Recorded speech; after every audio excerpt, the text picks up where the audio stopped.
ஓம் ஷேமலாய வித்மகே கலகஸ்தாய திமிகே தன்னோ வாராகி பிரசோதியாத். இன்றைய பதிவில் மிதுன ராசியில் பிறந்த நண்பர்களே, வீரமே வாகை சூடும் அப்படின்னு சொல்லுவாங்க. அந்த வீரத்தால, அந்த வேகத்தால, அந்த வெற்றியால திடீர் கோடீஸ்வர யோகம் உங்களுக்கு கிடைக்க போகுது. எப்போதுமே கெடுக்கக்கூடிய ஒரு கிரகம், கெட்டது மட்டுமே செய்யக்கூடிய கிரகம் அப்படின்னு நம்ம நினைச்சுக்கிட்டு இருப்போம். அந்த கிரகம் கொடுத்தால் நிச்சயம் அது கோடீஸ்வர யோகம் தான். அப்படிப்பட்ட கிரகம் தான் கேது பகவான். கேது பகவானுடைய நட்சத்திர பயிற்சி நடைபெற போகுது. அதனுடைய பலங்களை தான் இன்றைய பதிவில் பார்க்க போறோம். பதிவை ஃபுல்லா பாருங்க நம்ம சேனல். ஏற்கனவே 2026 வருடத்துடைய புத்தாண்டு பலன் மற்றும் குரு பகவானுடைய வக்ர நிவர்த்தி பலன் இரண்டுமே பதிவிட்டாச்சு. பார்க்காதவங்க சேனல்ல போய் பாருங்க. மேலும் டிஸ்கிரிப்ஷன் லிங்க் தரேன், பிரஸ் பண்ணி பார்த்து பயனடைஞ்சுங்க. மறக்காம நம்ம சேனலை சப்ஸ்கிரைப் பண்ணி கூடவே தர பெல் ஐக்கான பிரஸ் பண்ணிட்டு பக்கத்தில் ஒரு ஆளுன்ற தவறாம செலக்ட் பண்ணிச்சுங்க. அப்போ நாங்கள் பதிவிடக்கூடிய அடுத்தடுத்த பதிவுகள் உங்களுக்கு உடனுக்குடன் நோட்டிபிகேஷனாக வந்து சேரும்.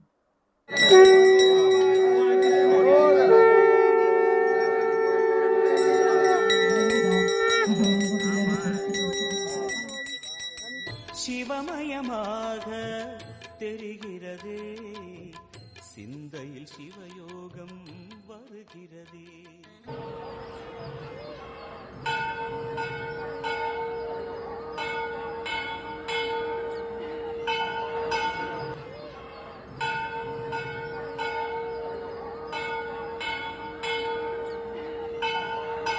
நல்லதே நடக்கும். ஓம் நம சிவாயும். எல்லாம் வல்ல ஸ்ரீ பாரகிமன் திருடி சரணம். உலகத் தமிழ் நெஞ்சங்கள் அனைவருக்கும் உங்கள் சிவசரி ராஜகணபதியின் அன்பான வணக்கங்கள். இன்றைய பதிவில் மிதுன ராசியில் பிறந்த நண்பர்களே, நேர காலம் கூடி வந்துட்டா கூரையை பிச்சுக்கிட்டு கொட்டுன்னு சொல்லுவாங்க. அப்படிப்பட்ட நேர காலம் வந்தால் கூட முயற்சியும் உழைப்பும் இல்லைன்னா ஒன்றும் நடக்காது இல்லைங்களா சார்? அந்த முயற்சி உழைப்பு நான் போட்டுக்கிட்டு தாங்க இருக்கேன், எதுலையுமே ஒரு வெற்றி இல்லை, எதுலையுமே பெரிய அளவு சொல்ற அளவுக்கு சக்சஸ் இல்லை அப்படின்றவங்களுக்கு இந்த கேது பகவான் திடீர் வெற்றியையும் திடீர் மாற்றத்தையும் கொடுத்து உங்களுக்கு கோடீஸ்வர யோகத்தை கொடுக்க போறாரு. உங்களுடைய வாழ்க்கையிலும் நீங்கள் எதிர்பார்க்காத வெற்றி, எதிர்பார்த்த முயற்சியில கண்டிப்பா கிடைக்கும், நடக்கும். அதுக்கு மிக முக்கிய காரணம் இந்த கேதுவோட நட்சத்திர பயிற்சி. மார்ச் 29ஆம் தேதி சிம்ம ராசியில் இருக்கக்கூடிய கேதுவான் தன்னுடைய நட்சத்திரமான மக நட்சத்திரத்தில் பயணிக்க போறார். மகத்துல பிறந்தா ஜகத்தை ஆளலாம் அப்படின்னு ஜோதிட நூல் சொல்லுது. மக நட்சத்திரம் அவ்வளவு சக்தி வாய்ந்த நட்சத்திரம். காரணம், நட்சத்திராதிபதியாரு கேது. அந்த கேதுவே தன்னுடைய நட்சத்திரமான மக நட்சத்திரத்துல பயணிக்க போறாரு. இது ரொம்ப ரொம்ப விசேஷம். அது குறிப்பா உங்களுடைய மிதுனத்திற்கு 3ஆம் வீடு தைரிய வீரிய விஜயஸ்தானம் ஜெயஸ்தானம்னு சொல்லுவாங்க. இந்த 3ஆம் வீட்டை வெற்றிக்குரிய ஸ்தானமே இந்த 3ஆம் வீடு தான். அதுல கேது பகவான் போய் அமர்ந்திருந்து தன்னுடைய நட்சத்திரத்துல பயணிக்கும் போது எதிர்பாராத அதீத வீர சீர சாகச விஷயத்துல வெற்றிகள் கிடைக்கும். மிக முக்கியமா மிதுன ராசிக்காரங்களுக்கு இந்த விளையாட்டு சம்பந்தமான ஸ்போர்ட்ஸ் சம்பந்தமான விஷயங்கள், மிகப்பெரிய ஆராய்ச்சி அல்லது பெரிய ஒரு லட்சியம் நினைச்சு நீங்க போராடி கொண்டிருக்கிற ஒரு விஷயம், அதுல சக்சஸ் கிடைக்கும். உங்களுடைய உயிரை பணயம் வச்சு, உங்களுடைய மிக முக்கியமான முதலீட பணயம் வச்சு, உங்களுடைய மானத்தை பணயம் வச்சு சில ஒரு காரியத்தை செய்வீங்க இல்லையா, அந்த காரியத்தில் வெற்றி கிடைக்குங்க.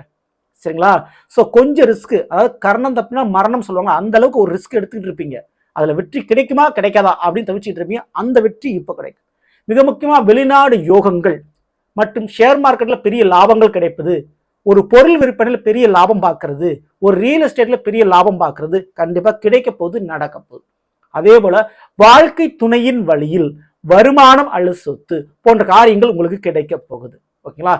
மிக முக்கியமா கவர்மெண்ட் சைட்ல இருந்து உங்களுக்கு சாதகமான ஃபேவரான ஒரு விஷயம் நடைபெற போகுதுங்க. அந்த விஷயத்தால, அந்த வெற்றியால உங்க வாழ்க்கையில் இருக்கக்கூடிய பிரச்சனை சரியாகி நீங்க நிம்மதி சந்தோஷத்தோடு இருக்க போறீங்க. ஓகேங்களா? உங்களுக்குன்னு சொந்தமா கவர்மெண்ட் வேலை அமையறதுக்கும் சொந்த தொழில் அமையறதுக்கும் சாத்தியக்கூறு இந்த கேதுவோட நட்சத்திர பேச்சால் உண்டு. மிதுனராசிக்காரங்களுக்கு படிச்ச படிப்பு கை கொடுக்க போதுங்க. ஞானக்காரகன் மோட்சக்காரன் 3ல் அமர்ந்தா படிப்பில் வெற்றி உண்டு. மிதுனராசியில பிறந்த நீங்க எந்த வயசுல நீங்க இருந்தாலும் சரி, இப்ப நீங்க ஏதாவது ஒரு விஷயம் படிச்சுக்கிட்டு இருக்கீங்க, அந்த படிப்புல வெற்றி, வேலைக்காக இன்டர்வியூ அட்டன் பண்ணீங்க, அதுல வெற்றி கண்டிப்பா கிடைக்கும். அந்த வெற்றி எப்படி இருக்கும்னா, மிகப்பெரிய அளவு ஒரு வருமானத்தை கொடுக்கக்கூடிய மிகப்பெரிய ஒரு கம்பெனில போய் உங்களை அமர வைக்கும். ஸோ அதுக்கு யோகங்கள் இங்கே உண்டு. சரிங்களா? பூர்வீக சொத்துக்களால் ஒரு லாபங்கள் கிடைக்க போகுது. பூர்வீக சொத்துக்கள் சம்பந்த பிரச்சனை ஒரு முடிவுக்கு வந்து அதுல ஒரு வெற்றிகள் கிடைக்க போகுது. சரிங்களா? ஸோ இதற்கு அடுத்தபடியா மிக முக்கியமாக கூட பிறந்தவங்களுடைய காரியங்கள்ல, கூட பிறந்தவங்களுக்கு உங்களுக்கு ஏதாவது ஒரு சின்ன சின்ன தகராறு பிரச்சனை போய்கிட்டு இருந்துச்சுன்னா அதுல வெற்றிகள் உங்களுக்கு கிடைக்கும். சரிங்களா? அதுக்கு நிறைய வாய்ப்புகள் இங்கே உண்டு. ஓகேங்களா? ஸோ இதற்கு அடுத்தபடியா மிக முக்கியமா இந்த காது மூக்கு தொண்டை இந்த சம்பந்தமான விஷயத்துல சின்ன சின்ன பிரச்சனைகள் வந்துட்டு போகலாம். கொஞ்சம் அதுல ஏற்கனவே நோய் பிரச்சனை இருக்குன்னா கொஞ்சம் கவனத்தோட நீங்க பார்த்துக்கங்க. ஓகேங்களா? ஸோ இதற்கு அடுத்தபடியாக இந்த கேதுவான் அமர்ந்திருக்கக்கூடிய வீடு சூரியனுடைய சிம்ம ராசி. சரிங்களா? அரசாங்க வேலையை தாண்டி அரசியல் பதவி வாய்ப்புகள், உங்க கம்பெனில மிகப்பெரிய பொறுப்பு, தலைமை பொறுப்பு கிடைப்பதற்கு யோகங்கள் உண்டு. ஷேர் மார்க்கெட், ட்ரேடிங், புதையல் போன்ற யோகங்கள் கண்டிப்பா இந்த நேரத்தில் கிடைக்கிறதுக்கு வாய்ப்பு இருக்கு. லாட்டரி டிக்கெட் அடிக்கிறதுக்கு யோகங்கள் உண்டு. சரிங்களா? ஸோ இப்படிப்பட்ட யோகத்தை கொடுக்கக்கூடிய கேது பகவான் வேறு மொழி பேசக்கூடியவங்க, வேறு மதத்தவர்கள் மற்றும் வெளிநாட்டவர்கள் மூலமா சில லாபங்களை உங்களுக்கு கொடுப்பாரு. அது இருந்ததும் மாற்று கருத்துன்னு கண்டிப்பா அது நடக்கும். சரிங்களா? ஸோ இது போக கண்டிப்பா இந்த கேதுவால மிகப்பெரிய ஒரு மாற்றம் அப்படின்றது இடம் மாற்றம், வீடு மாற்றம். ஒரு வீட்டை வித்துட்டு புதுசா ஒரு வீடு வாங்குறது, ஒரு நிலத்தை வித்துட்டு புதுசா நிலம் வாங்குறதுக்கு யோகங்கள் இருக்கு. சரிங்க. அடுத்து பந்தயம், பயணம், படிப்பு, இந்த 3 விஷயத்துல ஒரு மாறுதல் ஏற்பட போகுது. பந்தயம், நீங்க ஒரு பண விளையாட்டு விளையாண்டாலும் சரி, ஒரு பெட் மேட்ச் விளையாண்டாலும் சரி, அல்லது ஸ்போர்ட்ஸ்ல ஏதாவது ஒரு விஷயங்களை விளையாண்டாலும் சரி, அதுல வெற்றி கிடைக்கும். குறிப்பிட்ட பணம் சம்பந்தப்பட்ட விளையாட்டுகள்ல வெற்றிகள் கிடைக்கும். இந்த ஷேர் மார்க்கெட் ட்ரேடிங் தாண்டி இந்த கிரிப்டோ கரன்சி, இந்த பிட்காயின், இந்த மாதிரி விஷயத்துல நல்ல ஒரு லாபமும் கமிஷனும் கிடைக்க போகுது. கமிஷன் அடிப்படையில் ஒரு தொழில் பண்ணீங்கன்னா தொழில நல்ல ஒரு லாபங்கள் கிடைக்கும். அதனால ஒரு கோடீஸ்வரர் யோகம் உங்களுக்கு உண்டு. சரிங்களா? ஸோ நீங்க வாங்கி வச்சுக்கூடிய ஒரு நிலம் எதிர்பார்க்காத அளவுக்கு விலை உயர்வு ஏற்பட்டு அதனால லாபங்கள் கிடைக்கும். சரிங்களா? ஸோ அதுக்கடுத்து பயணம். ஆமாங்க, திடீர் டிராவல் பண்ணிட்டு இருக்கீங்க, இந்த டிராவல் பயணத்துல ஒரு அதிர்ஷ்டம் கிடைக்கிறது. ஸோ பயணத்தின் போது உங்களுக்கு தங்கமோ பணமோ பொருளோ கிடைக்கிற யோகமோ, அதே போல அந்த பயணத்துல சில நபர்கள் புதிதாக பழகுவார்கள். அந்த பழக்க வழக்கத்தால உங்களுடைய வாழ்க்கையில புதியதொரு வாழ்க்கைக்கு நீங்க அடி எடுத்து வைப்பீங்க.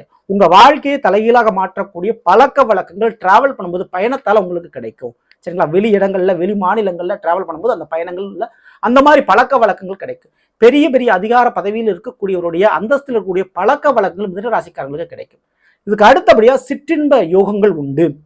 ஆமாங்க, ஏன்னா ஞானக்காரன் மோட்சக்காரன் கேதுபான் 3ஆம் வீட்டில் மகனச்சதை பயணிக்கும் போது தாம்பத்திய வாழ்க்கையில் சின்ன சின்ன தடைகளை ஏற்படுத்தினாலும் புத்திர பாக்கியத்திற்கு குறை வைக்க மாட்டாரு. கண்டிப்பா புத்திர பாக்கியம் உண்டு. தெய்வ அனுகிரகத்தாலும் நீங்க செய்த பிரார்த்தனை பரிகாரத்தாலும் அந்த தெய்வமே உங்களுக்கு வரம் கொடுக்கும், அந்த குழந்தை வரத்தை கொடுக்கும் இந்த ஒரு தருணத்துல. சரிங்களா? குடும்பம் தலைப்பதற்கு எந்த விதமான மாற்று கருத்தும் தடையும் கிடையாது. சரிங்களா? இப்போ மிதுன ராசிக்காரர்களுக்கு இதுல நோட் பண்ண வேண்டிய விஷயம், மிக முக்கியமான விஷயம், கேது பகவான். சரிங்களா? கொடுப்பது யாரு? கேது பகவான். அது தடுப்பதற்கு எந்த ஒரு கிரகத்தால முடியும்னா ராகுவால முடியும். ராகு எங்க இருக்கிறாரு? உங்களுடைய மிதுனத்திற்கு 9ஆம் இடம் கும்ப ராசியில் அமர்ந்திருக்கிறாரு. ஆனா அந்த ராகு மிக முக்கியம் கவனிக்க வேண்டியது, உங்களுடைய ராசியில் இருக்கக்கூடிய குருவான் அந்த ராகுவை பார்க்கிறாரு. ஓகேங்களா? அப்ப சுபகிரகமான குரு பகவான் உங்களுடைய ராசியிலிருந்து 9ஆம் வீட்டில் இருக்கக்கூடிய ராகுவை பார்க்கிறாரு. அதனால ராகு பகவானால உங்களுடைய வாழ்க்கையில தவறான வழிக்கு போன உறவுகள், தடுமாறி போன உறவுகள் உங்களை தொல்லை பண்ண மாட்டாங்க. சரிங்களா? ஸோ தப்பா போன உறவுகளை நீங்க கண்டுக்காம இருங்க, அது உங்களுக்கு நல்லது. தேவையில்லாத கெட்ட பழக்க வழக்கங்களை நீங்க குறைச்சிக்கிறது உங்களுக்கு நல்லது. வீண் அலைச்சல், தேவையில்லாத உறவுகளோடு நேர கால பண விரைய செலவு பண்றதை குறைச்சிருங்க, தவிர்த்துருங்க. இதை மட்டும் நீங்க ஃபாலோ பண்ணா போதும், உங்களுக்கு கிடைக்க வேண்டியது, நடக்க வேண்டியது தைரியமான முறையில், தாராளமான முறையில் நடக்கும். இந்த ஒரு நேரத்தில் கொஞ்சம் ரிஸ்க் எடுக்க தயங்காதீங்க. எந்த ஒரு புதிய முயற்சிக்கும், எந்த ஒரு புதியதான தொழில் வேலைக்கும் தைரியமா களத்துல இறங்குங்க. ஏன்னா சுபகிரகமான குருவான் உங்களுடைய ராசியில் அமர்ந்திருக்கிறாரு. அது தெய்வம் உங்களோட இருப்பதற்கு சமம். சரிங்களா? தைரியமா இறங்குங்க. பல விஷயங்களை முடித்து கொடுத்து உங்க வாழ்க்கையில வெற்றி மேல் வெற்றியை கொடுப்பாரு இந்த கேது பகவான். மிக முக்கியமா விவாகரத்து பிரச்சனை போய் கொண்டிருப்பவர்கள் அந்த விவாகரத்து சுமூகமாக முடியக்கூடிய ஒரு காலகட்டம். இனிமேல் வீண் செலவுகள் உங்களுக்கு இருக்காது இந்த திருமண வாழ்க்கையில. சரிங்களா? அது விதத்துல உங்களுக்கு நன்மை நடக்கும். கோர்ட்டு கேஸ் வழக்குகள் முடியும். நான் முதல்ல சொன்ன மாதிரி திடீர் கோடீஸ்வர யோகம், நிலம் ப்ராப்பர்ட்டி சம்பந்தமான விஷயத்துல, வெளிநாடு மற்றும் இம்போர்ட் எக்ஸ்போர்ட் பிசினஸ்ல, அல்லது பண விளையாட்டு சம்பந்த விஷயத்துல, பெட்ல ஏதாவது ஒரு சக்சஸ் கிடைக்கிறது, வெற்றி கிடைக்கிறது, இப்படிப்பட்ட விஷயத்துல ஒரு பொருள் விற்பனையால பெரிய லாபம் பார்க்கறதுக்கு வாய்ப்பு உண்டு. அதாவது திடீர் அதிர்ஷ்ட யோகம் உண்டு, கண்டிப்பா உண்டு. கிரிப்டோ கரன்சி, ஷேர் மார்க்கெட் அல்லது புதையல் அல்லது பூர்வீக சொத்துக்களால் இந்த யோகம் கண்டிப்பா உண்டு. இந்த கிரகங்கள் வாய்ப்பையும் சந்தர்ப்பத்தையும் சூழ்நிலை மட்டுமே உருவாக்கி கொடுக்கும். அந்த டயத்துல உங்க முயற்சி உழைப்பு போட்டாதான் அது சக்சஸ் ஆகும். சரிங்களா? தவறாம நீங்க போட்டுங்க. மிக முக்கியமா காது மூக்கு தொண்டை இது சம்பந்தப்பட்ட விஷயத்துல குறைபாடு உள்ள மனிதர்களுக்கு உங்களால் முடிந்த மருத்துவ உதவி செய்யுங்க. அது ரொம்ப ரொம்ப நல்லது. அதே போல கோயில்களில் தானமாக கொடுக்கப்பட்ட மாடு, அதை பசுமாடு, கன்று போன்ற விஷயங்களுக்கு அந்த உணவு அளிப்ப போன்ற விஷயத்துல கைகளை கலந்துக்குங்க. அது ரொம்ப ரொம்ப நல்லது. மிக முக்கியமா இந்த கோபூஜைன்னு சொல்லுவாங்க, கோயில்ல ஆரம்பிக்கும் கோயில் நடை திறப்பதற்கு முன்பாக செய்யக்கூடிய கோபூஜை, அந்த கோபூஜையில தவறாம கலந்துங்க. இதெல்லாம் மிதுன ராசிக்காரருடைய தலையெழுத்தை மாற்றக்கூடிய பரிகாரமாக இருக்கும். தவறாம கிடைக்குங்க. இந்த பதிவு பிடிச்சிருந்த லைக் நண்பர்களுக்கும் முறைகளுக்கும் மறக்காமல் செய்யுங்கள். இதுவரை நம்முடைய சேனல் சப்ஸ்கிரைப் பண்ணாமல் சப்ஸ்கிரைப் பண்ணுங்க. கூட தர பெல்லைக்கான பிரச்சனை பக்கத்தில் ஒரு ஆளுநர் ரசம் தவறாமல் செலுத்துங்க. மேலும் அடுத்த சந்திப்போம். நன்றி, வணக்கம். நல்லதே நடக்கும். நம சிவாய். எல்லாம் உள்ள ஸ்ரீ பாரகிமன் திருவடி சரணம்.